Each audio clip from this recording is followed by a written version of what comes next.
बिल्कुल सही देखा आपने थंबनेल में, क्योंकि आज के इस वीडियो में हम यूज़ देखने जा रहे हैं पास्ट सिंपल टेंस का और प्रेजेंट परफेक्ट टेंस का यूज़ कहाँ करते हैं, कैसे करते हैं, किस किस कंडीशन में करते हैं और दोनों के बीच में क्या अंतर होता है, ये दोनों पूरा डिटेल में हम लोग देखेंगे। साथियों, उससे पहले एक बात आप सभी को बताना चाहूँगा, हम जितने भी लोग जो हिंदी से अंग्रेजी बोलना सीखते हैं, कहीं ना कहीं से हम लोगों के दिमाग में कन्फ्यूज़न ज़रूर होता है कि ये वाक्य को हम पास्ट सिंपल में बनाएं या प्रेजेंट परफेक्ट में बनाएं, क्योंकि कभी कभी कुछ हिंदी वाले वाक्य ऐसे नज़र आते हैं कि ये शायद दोनों में ही बन सकते हैं। कैसे? जैसे कुछ अगर मैं वाक्य लेता हूँ, उसने इस मूवी को देखी है, या फिर लास्ट नाइट को उसने इस मूवी को देखी है। सेंटेंस दोनों सेम नज़र आ रहे हैं, लेकिन एक बनेगा पास्ट सिंपल में, एक बनेगा प्रेजेंट परफेक्ट में। और जैसा दूसरा मैंने लिया, वह दिल्ली गई है, या फिर पिछले महीने वह दिल्ली गई है। अब सेंटेंस दोनों हिंदी में सेम नज़र आ रहे हैं, लेकिन एक बनेगा पास्ट सिंपल में, एक बनेगा प्रेजेंट परफेक्ट में। तो क्या अंतर होता है दोनों टेंस में, आइए देखते हैं पूरा डिटेल में साथियों। सबसे पहले आपका पास्ट सिंपल टेंस और दूसरा आपका प्रेजेंट परफेक्ट टेंस। एक वाक्य दिया हुआ है, आई कॉल्ड हिम, मैंने उससे बुलाया। अब यहाँ पर ये सेंटेंस ये बोलना चाह रहा है, मैंने उसे बुलाया और वो आ गया, मतलब जिस पर्पस के लिए मैंने उसे बुलाया वो काम भी हो गया। तो अब यहाँ पर ये एक्शन शुरू तो हुई और ख़त्म भी हो गई। तो जब फिनिश्ड टाइम की हम बात करते हैं, उस कंडीशन में हम साथियों यूज़ करते हैं पास्ट सिंपल टेंस का। आप दूसरा वाक्य देखिएगा इसी को, आई हैव कॉल्ड हिम, मैंने उसे बुलाया। मतलब सेंटेंस ये बोलना चाह रहा है, मैंने उसे बुलाया, वो अभी तक आया नहीं, या फिर वो आ रहा है, अभी एक्शन जारी है। ठीक है गाइस, तो आई हैव कॉल्ड हिम, मैंने उसे बुलाया, वो अभी आ रहा है, तो he is coming now. She ate food, उसने खाना खाया।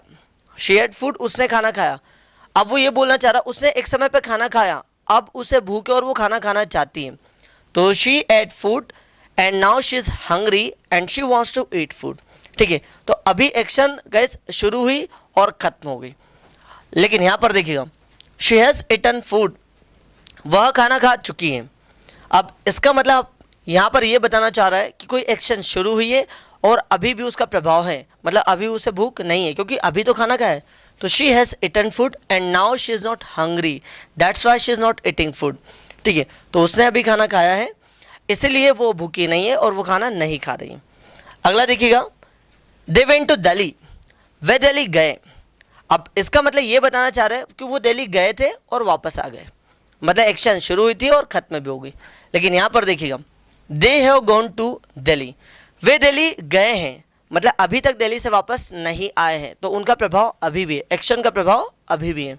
ठीक है, अगला देखिएगा, he saw you in the market last night, उसने आपको कल रात को बाजार में देखा है या फिर देखा। अब यहाँ पर क्या बता रहा है, एक्शन, कि उसने भाई कल रात को आपको बाजार में देखा, तो एक्शन शुरू हुई और ख़त्म भी हो गई। लेकिन यहाँ पर देखिएगा, he has just seen you in the market, उसने अभी अभी आपको बाजार में देखा, मतलब जस्ट अभी की ही बात है, मैं कोई बहुत पुरानी बात नहीं कर रहा हूँ, जस्ट अभी की बात कर रहा हूँ। और वैसे भी जब जस्ट वाला जो शब्द आ जाता है, ऐसे वाक्य बनते हैं प्रेजेंट परफेक्ट टेंस में। ठीक है, नेक्स्ट आता है, वी इन्वाइटेड देम, हमने उन्हें आमंत्रित किया है या फिर हमने उन्हें निमंत्रण भेजा था। अब सेंटेंस समझिएगा गाइस, वी इन्वाइटेड देम, हमने उन्हें बुलाया या फिर हमने उन्हें आमंत्रित किया, मतलब ये बोलना चाह रहा है कि हमने उन्हें आमंत्रित किया था और वो आ भी गए। ठीक है, हमारा काम हो गया। लेकिन यहाँ पर देखिएगा, वी हैव इन्वाइटेड देम, हमने उन्हें बुलाया था, मतलब हम उन्हें बुला चुके, सॉरी, हम उन्हें बुला चुके या फिर हमने उन्हें बुलाया है, लेकिन वो अभी तक आए नहीं, या तो वो आएंगे या फिर वो अभी तक आए नहीं है, तो अभी एक्शन का प्रभाव अभी भी है। अब सिंपल सा वे में समझिएगा इस पास्ट सिंपल टेंस का यूज़ तब करेंगे जब कोई एक्शन फिनिश्ड हो गई हो पूरी तरीके से और उसका प्रभाव अब कुछ भी नहीं रहा हो। प्रेजेंट परफेक्ट टेंस में कोई एक्शन अनफिनिश्ड है, मतलब उसका प्रभाव अभी भी है, उस कंडीशन में हम यूज़ करेंगे प्रेजेंट परफेक्ट टेंस का। आइए कुछ और देखते हैं इसमें डिटेल में, क्या होता है फिनिश्ड टाइम और क्या होता है अनफिनिश्ड टाइम। कुछ मैंने टाइम लैप्स वर्ड्स लिख कर रखे यहाँ पर, अगर ये वर्ड्स आते हैं तो ऐसे सारे वाक्य बनेंगे पास्ट सिंपल टेंस में, और अगर ये वाले वाक्य आते हैं तो ऐसे सारे वाक्य बनेंगे प्रेजेंट परफेक्ट टेंस की मदद से। जैसे यहाँ पर लिखा हुआ है अगू, अब अगू का मतलब होता है साथियों पहले, जैसे मैंने कहा 2 घंटे पहले मैं उससे मिला, तो आई मेट हिम 2 hours अगो। ठीक है, तो ये यहाँ पर क्या हुआ, फिनिश्ड टाइम, मतलब एक्शन शुरू हुई और ख़त्म भी हो गई। तो जब किसी भी पास्ट टाइम की बात कर रहे हैं तो उसमें सब में आपको बनाना है पास्ट सिंपल टेंस की मदद से। दूसरा अनफिनिश्ड टाइम, जैसा मैंने कहा, और recently I have seen a movie, हाल ही में मैंने एक मूवी देखी है, मतलब उसका प्रभाव अभी भी है। ठीक है, दूसरा यहाँ पर है yesterday, I met your brother yesterday, मैं आपके भाई से कल मिला। लेकिन I have met your brother just, या फिर I have just met your brother, मैं आपके भाई से अभी मिला। कल मिला पास्ट सिंपल टेंस और अभी मिला कौन सा होगा गाइस, प्रेजेंट परफेक्ट टेंस। अगला है लास्ट, किसी भी शब्द के पहले लास्ट आ जाए तो आपको वो सारे वाक्य बनाने पास्ट सिंपल टेंस में। जैसे मैंने कहा पिछले दिन मैं वहाँ गया था, या फिर मैं वहाँ गया, I went there last day. लेकिन मैंने कहा मैं अभी वहाँ गया हूँ, तो I have gone there just, like this. Last year, in June, in January, last day, last night, often, always, every day, every week. जब इस प्रकार के कोई टाइम लैप्स वर्ड्स आएंगे तो ये सारे वाक्य बनेंगे पास्ट सिंपल टेंस की मदद से। ठीक है साथियों, और अनफिनिश्ड टाइम जैसा रिसेंटली, हाल ही में, जस्ट, अभी, ऑलरेडी, पहले ही, यट, अभी तक, सिंस, से, फॉर, से, 3 times, 3 bar, this movie, this month, इस महीने, एवर, कभी, टुडे, आज, दिस मॉर्निंग, इस सुबह। तो ऐसे सारे वाक्य आएंगे, ये सारे बनेंगे किसमें, प्रेजेंट परफेक्ट टेंस की मदद से। आइए एक एक वाक्य सबके देखते हैं। आई मेट हिम 2 hours अगो, मैं 2 घंटे पहले उससे मिला। शी कॉल्ड मी यस्टरडे, उसने मुझे कल बुलाया। I went there last week, मैं वहाँ लास्ट वीक गया। आई सा दिस मूवी लास्ट मंथ, मैंने पिछले महीने इस मूवी को देखी। Last year, we did this work last year, हमने इस काम को पिछले साल किया। I went to Delhi in June, मैं जून में दिल्ली गया। In January, we celebrated his birthday in January, हमने उसका जन्मदिन जनवरी में मनाया। Last day, we enjoyed a lot, पिछले दिन हमने बहुत इंजॉय किया। अगला last night, a thief came into my house last night, कल एक चोर मेरे घर आ गया रात को, मतलब रात में। ऑफन, गाइस अब often, always, every day, every week, जब इनकी वाक्य आपको पास्ट सिंपल टेंस में करनी होती है, इसका मतलब आप यहाँ पर पास्ट की आदतों को शो करते हो कि कोई व्यक्ति किसी एक्शन को रिपीट बार बार किया करता था। जैसे ही ऑफन केम लेट, वो अक्सर लेट आता था। ऑलवेज, हमेशा। ही ऑलवेज मेड एक्सक्यूजेस, वो हमेशा बहाने बनाता था। एवरीडे टीचर स्कोल्डेड अस, प्रत्येक दिन टीचर हमको डांटते थे। अगला एवरी वीक, प्रत्येक सप्ताह। Every week I went to temple, प्रत्येक सप्ताह मैं मंदिर जाता था। अब अगला इधर देखिएगा, अनफिनिश्ड टाइम प्रेजेंट परफेक्ट का। और recently I have met the prime minister, हाल ही में मैं प्रधानमंत्री से मिला हूँ। Just, I have just eaten food, मैंने बस अभी खाना खाया है।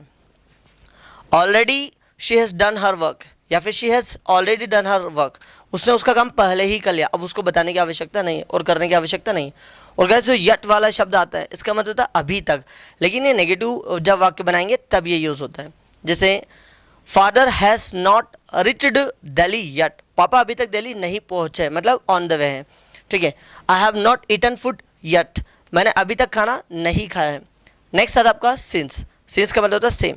जैसे अगर आप कोई इस तरीके के वाक्य बनाना चाहते हैं कि कोई व्यक्ति किसी काम को किया हुआ है लेकिन उसका अभी भी एक्शन जारी है, जैसे मैं सोमवार से यहाँ हूँ, तो I have been here since Monday, लेकिन मैं 2 घंटे से यहाँ हूँ, तो I have been here for 2 hours like this. फिर 3 times, मैं इस मूवी को 3 बार देख चुका हूँ, तो आई हैव वॉच्ड या फिर सीन दिस मूवी 3 times, और अभी भी हो सकता है कि आगे देखने की संभावना हो। This month, we have done this work this month, हमने इस काम को इस महीने किया है, मतलब उसका प्रभाव अभी भी है। अगला ever, have you seen this movie ever, क्या आपने इस मूवी को कभी देखा है? एवर का यहाँ पर मतलब होगा गाइस कभी। Have you ever visited the Taj Mahal, क्या आपने कभी ताजमहल को विजिट किया है? Like this. Today I have completed my work today, मैंने मेरे काम को आज किया है। The next one is this morning I have met your brother, इस सुबह मैं आपके भाई से मिला हूँ। सो लाइक दिस, ये हुआ गाइस फिनिश्ड टाइम, और फिनिश्ड टाइम जो भी हो गए सारे के सारे वाक्य बनेंगे इसमें पास्ट सिंपल टेंस में, और ये सारे के सारे हो गए आपके अनफिनिश्ड टाइम, और ये सारे वाक्य बनेंगे प्रेजेंट परफेक्ट टेंस में। ठीक है, तो आई होप आपको ये समझ में आया होगा गाइस। आगे देखते हैं पास्ट सिंपल टेंस और प्रेजेंट परफेक्ट टेंस दोनों के स्ट्रक्चर में क्या अंतर होता है। अगर पास्ट सिंपल टेंस की बात करूं तो पास्ट सिंपल टेंस में सबसे पहले आपको रखना होता है सब्जेक्ट को, उसके बाद में आता है V2 मतलब वर्ब की सेकंड फॉर्म, उसके बाद में आता है ऑब्जेक्ट। और प्रेजेंट परफेक्ट की बात करूं तो इसमें सब्जेक्ट, उसके बाद में हैज़ ओ, वी थर्ड, देन ऑब्जेक्ट। इसमें वर्ब की थर्ड फॉर्म आती है और इसमें वर्ब की सेकंड फॉर्म आती है। ठीक है, जैसे यहाँ पर दो वाक्य लिखे हुए हैं, he visited there last week, वह वहाँ पिछले सप्ताह वो गया है या फिर विजिट किया है। अगला, this is the best book that I have ever read, यह सबसे शानदार बुक है जो मैंने अभी तक पढ़ी है। एवर अभी तक। ठीक है, the next one is that they often came late to school, वे अक्सर स्कूल लेट आते थे। अगला, I have watched Pathaan movie recently, हाल ही में मैंने पठान मूवी देखी है। तो आपने देखा साथियों कि क्या अंतर होता है पास्ट सिंपल टेंस में और क्या अंतर होता है प्रेजेंट परफेक्ट टेंस में। साथियों आई होप आपको पास्ट सिंपल टेंस और प्रेजेंट परफेक्ट टेंस का अंतर पूरा तरीके से समझ में आ गया होगा, और इसके बावजूद भी यदि कुछ डाउट बच गया हो तो आप मुझे कमेंट्स करके ज़रूर बताइएगा, ताकि इसका रिप्लाई मैं आपको अगले वीडियो में ज़रूर दे सकूं। आप सभी का बहुत बहुत धन्यवाद इस वीडियो को अंत तक देखने के लिए।